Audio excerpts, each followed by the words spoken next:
Здравейте! Днес ще направим 2 пудинга и една торта. Тортата не мога да я покажа, защото сега ще я правим. За целта първо трябва да си измерим половин литър мляко за пудинга. Сега трябва да сипем 500 литъра мляко.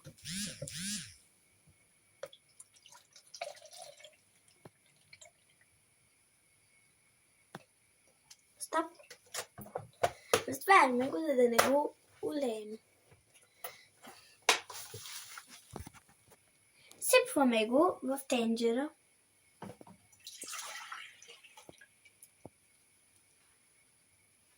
Сега си изваждаме 6 суперни лъжици от млякото в каничката. 1, 2, 3, 4,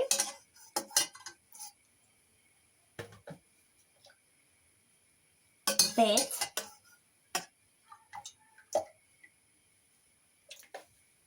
и 6. Отваряме пудинга и го изсипваме.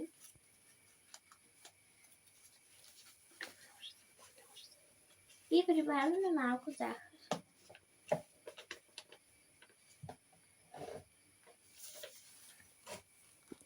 Прибавих и малко захар.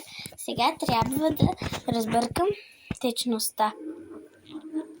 А също така тенджерата с останалото мляко е сложена на котлона, за да заври. Сега разбърквам течността.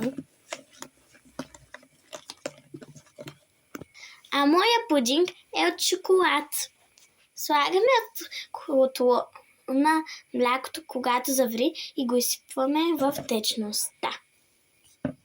А сега имаме един гост при нас, който ще иска да хапне явно нещичко. Гълъбчо. Много често при нас идват и отлитат гълъби. Имаме и следващ гост. Само и той да не излечи. И така. И прозореца се върчи. Прави си пируетчета. И сипвам го. Сега, когато е вътре, трябва да го разбъркаме.